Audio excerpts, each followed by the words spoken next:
रायगड़ा जिला अंतर्गत गुणपुर स्थित जीआईटी रे विकसित भारत 2047 निर्माण आलोचना चक्र अनुष्ठित।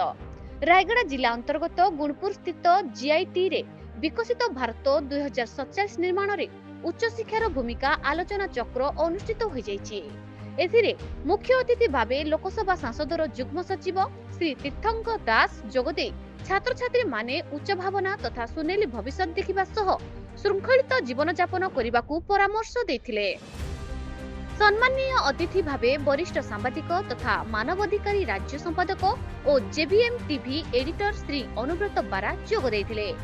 जीआईटी विश्वविद्यालय उपसभापति डॉक्टर चंद्रध्वज पंडा जोगदे उपयुक्त शिक्षा दक्षता और अनुशासन द्वारा विकसित भारत 2047 संभवपर बोली मत व्यक्त करथिले। जीआईटी विश्वविद्यालय उपकुलपति एवीएनएल शर्मा स्वागत भाषण प्रदान करथिबा बेले प्रोफेसर सत्यनारायण दास धन्यवाद अर्पण करथिले। ए आलोचना चक्र रे रजिस्ट्रार्स अंशग्रहण डॉक्टर एनबीजे राव, परीक्षा नियंत्रण डॉक्टर पीजी विजय कुमार समेत समस्त विभागीय मुख्य अध्यापक अध्यापिका छात्र छात्री और जनप्रतिनिधि माने उपस्थित रहिथिले। रायगढ़ जिला प्रतिनिधि Biswanath Mandika report news Odisha TV.